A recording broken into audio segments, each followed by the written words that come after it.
नमस्कार दोस्तों, मैं रोहित शर्मा आपका स्वागत करता हूं डीएचपी न्यूज़ चैनल पर। वीडियो में आगे बढ़ने से पहले आप सभी को मकर संक्रांति के पावन पर्व की हार्दिक शुभकामनाएं।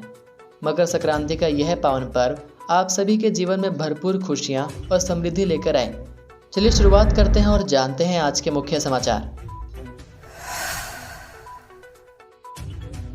35% अभ्यर्थी ही पास कर पाए टेट। 31,896 ने दिया था पेपर, 11,026 को मिली सफलता। हिमाचल प्रदेश स्कूल शिक्षा बोर्ड ने नवंबर में आयोजित अध्यापक पात्रता परीक्षा का परिणाम सोमवार को घोषित कर दिया। यह परिणाम 35% रहा है। नवंबर में हुई इस परीक्षा के दौरान 31,896 अभ्यर्थी परीक्षा में बैठे थे, जिनमें से 11,026 ही पास हुए हैं। इस दौरान शास्त्रीय विषय में सबसे अधिक 66.67 और पंजाबी विषय में सबसे कम 4.92% परिणाम रहा। अविनाश जम्वाल ने 8वीं आरलाइट मेंस नेशनल बॉक्सिंग चैंपियनशिप में जीता स्वर्ण पदक। हिमाचल प्रदेश के बॉक्सिंग स्टार अविनाश जम्वाल ने बरेली, उत्तर प्रदेश में 7 से 23 जनवरी 2025 तक आयोजित 8वीं आरलाइट मेंस नेशनल बॉक्सिंग चैंपियनशिप में स्वर्ण पदक जीता है।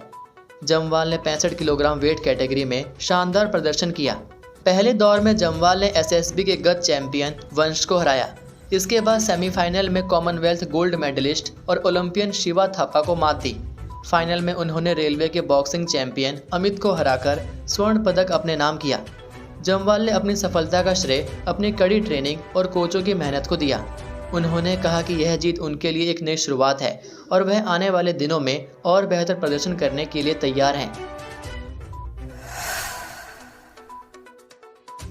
नेरवा के समीप कार नाले में गिरी, 4 घायल, कुपवी से चौपाल जा रहे थे, पुलिस जांच में जुटी। नेरवा बाजार से कुछ दूरी पर गांव दियांडली के पास सोमवार सुबह करीब 10:30 बजे एक कार अनियंत्रित होकर नाले में जा गिरी। इस दुर्घटना में 4 लोग घायल हुए हैं, जबकि एक व्यक्ति पूरी तरह सुरक्षित है। जानकारी के अनुसार मारुति ऑल्टो कार में 5 लोग सोमवार सुबह कुपवी से चौपाल जा रहे थे। दियांडली के पास चालक के नियंत्रण खोने से कार नाले में जा गिरी।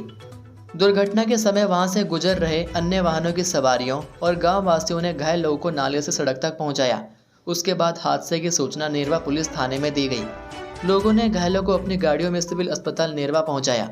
सिविल अस्पताल नेरवा में घायलों को प्राथमिक उपचार प्रदान करने के बाद भागमल पुत्र मस्तराम, दिव्यांश पुत्र भागमल, प्रियंका पुत्री भागमल और वनीता पत्नी सुरेश निवासी गांव जोड़ना, तहसील चौपाल, जिला शिमला को शिमला रेफर कर दिया। जबकि कार में सवार 5वें व्यक्ति सुरेश को कोई चोट नहीं आई। स्थानीय प्रशासन की ओर से नायब तहसीलदार नेरवा अर्जुन सिंह परमार ने अस्पताल जाकर प्रत्येक घायल को 5,000 रुपये तत्काल सहायता के रूप में प्रदान किए। पुलिस ने मामला दर्ज कर जांच शुरू कर दी है। डीएसपी चौपाल सुशांत शर्मा ने बताया कि हादसे के कारणों का पता किया जा रहा है। अग्निकांड प्रभावितों को 6 माह तक मिलेंगे प्रति माह 5,000 रुपये। मुख्यमंत्री सुखविंदर सिंह सुक्खू ने सोमवार को कुल्लू जिले की बंजार घाटी के गांव तांदी में आग लगने से प्रभावित घटनास्थल का दौरा कर राहत कार्यों का जायजा लिया। इस दौरान वह प्रभावित परिवारों से मिले। उन्होंने अधिकारियों को निर्देश दिए कि राहत कार्यों में युद्ध स्तर पर तेजी लाई जाए। मुख्यमंत्री ने किराए के मकान में रहने वाले लोगों को 5,000 रुपये प्रति महीने की दर से 6 महीने तक किराया देने और पुनः घर न बनने की स्थिति में आगामी 6 महीने के लिए 5,000 रुपये प्रति माह किराया देने की बात कही। उन्होंने पशुशालाएं बनाने के लिए 50,000 रुपये देने की भी घोषणा की। मुख्यमंत्री ने पूर्ण रूप से जल चुके घरों के निर्माण के लिए 7 लाख रुपए की सहायता राशि देने की बात कही। मुफ्त बिजली तथा पानी का कनेक्शन, घर बनाने के लिए नियमानुसार लकड़ी मुहैया करवाने और जिन घरों का सामान जल गया है उनके लिए आवश्यक सामान, बर्तन व कपड़े आदि देने की बात कही। उन्होंने गांव में पक्की सड़क बनाने के लिए 75 लाख रुपए तथा गांव तक पहुंचने के लिए 4 किलोमीटर सड़क की मुरम्मत के लिए 1 करोड़ रुपए देने की घोषणा भी की। मुख्यमंत्री ने बंजार में अग्निशमन केंद्र खोलने की घोषणा भी की। उन्होंने कम वोल्टेज की समस्या के समाधान के लिए सोलर पावर प्रोजेक्ट लगाने की संभावना को तलाशने का आश्वासन दिया। इस अवसर पर विधायक भुवनेश्वर गौड़, सुरेंद्र शौरी, पूर्व मंत्री खिमी राम शर्मा, एपीएमसी कुल्लू एवं लाहौल स्पीति के अध्यक्ष राम सिंह मियाँ, जिला परिषद के अध्यक्ष पंकज परमार, डीसी तथा पुलिस अधीक्षक कुल्लू सहित अन्य भी उपस्थित थे। अग्निकांड प्रभावितों ने मुख्यमंत्री को अपना दर्द सुनाया। उन्होंने बताया कि सब कुछ इतने जल्दी में हुआ कि राहत एवं बचाव के लिए समय नहीं मिल सका। लोगों ने बताया कि आग इतनी तेजी से फैली कि देखते ही देखते आशियाने राख हो गए।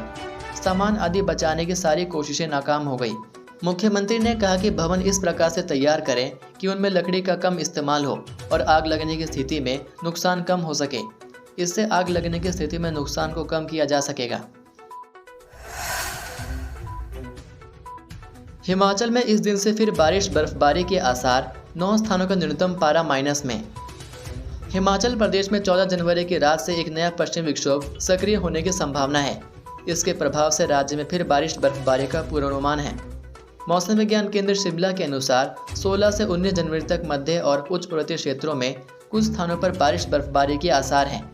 निचले पर्वतीय मैदानी क्षेत्रों में कुछ स्थानों पर हल्की से मध्यम बारिश की संभावना है। वहीं बीते दिन हुई बर्फबारी के चलते कई क्षेत्रों में शीतलहर बढ़ गई है। सोमवार सुबह ऊपरी शिमला के लिए फिसलन की वजह से वाहन चालकों को परेशानी हुई। 15 जनवरी तक पूरे प्रदेश में मौसम साफ रहने का पूर्वानुमान है। एचपीयू ने यूजी की अनुपूरक परीक्षाओं के परिणाम किए घोषित। हिमाचल प्रदेश विश्वविद्यालय ने अक्टूबर में आयोजित बीए, बीएससी, बीकॉम की अनुपूरक परीक्षाओं के परिणाम घोषित कर दिए हैं। बीए प्रथम वर्ष का परिणाम 98.93% रहा। परीक्षा में कुल 3,907 विद्यार्थी अपीयर हुए थे। बीएससी प्रथम वर्ष का परिणाम 96.55% रहा। इसमें बीएससी में 1,073 विद्यार्थी बैठे थे। बीकॉम प्रथम वर्ष की परीक्षा में बैठे कुल 861 विद्यार्थियों में 94.89% विद्यार्थियों ने परीक्षा पास की। अब छात्र अगली कक्षा के परीक्षा फार्म भर सकेंगे। जो विद्यार्थी अनुपूरक परीक्षा पास नहीं कर पाए हैं, उन्हें मार्च अप्रैल में होने वाली परीक्षाओं के लिए फिर से फार्म भरने होंगे। परीक्षा नियंत्रक प्रोफेसर श्यामलाल कौशल ने बताया कि घोषित किए गए अनुपूरक परीक्षाओं के परिणाम विश्वविद्यालय की वेबसाइट पर उपलब्ध है।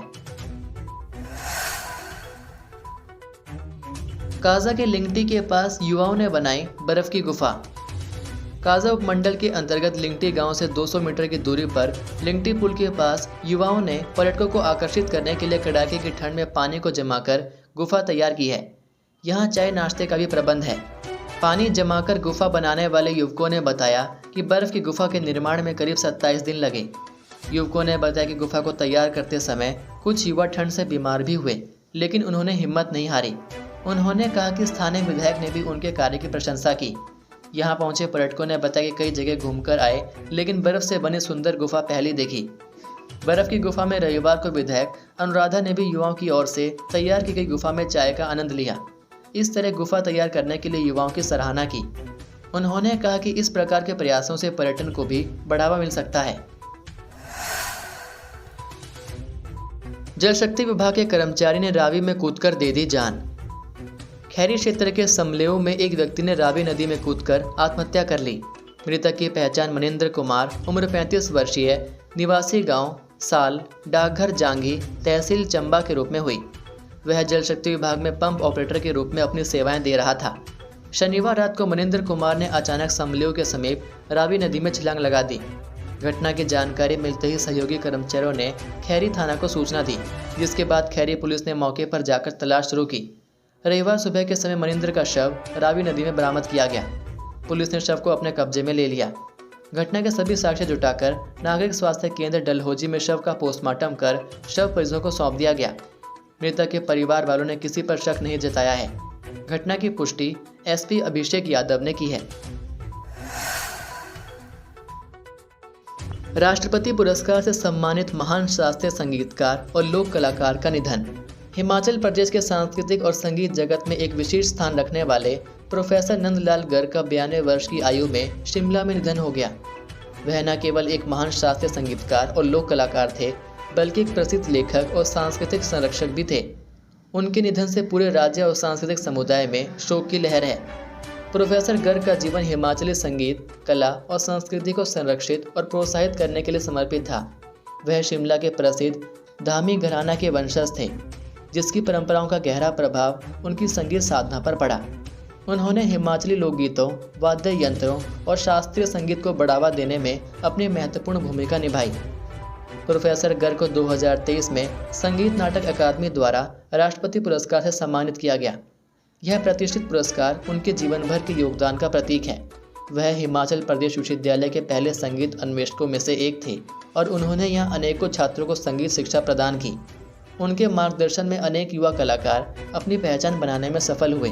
ये थे आज के मुख्य समाचार। हिमाचल प्रदेश की बड़ी खबरें रोजाना जानने के लिए सब्सक्राइब कीजिए DHP न्यूज़ चैनल को और बेल आइकन पर क्लिक करें, जिससे आपको प्रदेश की बड़ी खबरें हमारे द्वारा मिलती रहें। वीडियो को लाइक और शेयर ज़रूर कीजिए और आप हमारी वीडियो कौन से शहर से देख रहे हैं नीचे कमेंट करके ज़रूर बताइए। वीडियो में अंत तक बने रहने के लिए आपका बहुत बहुत धन्यवाद। जय हिंद, जय भारत, जय हिमाचल।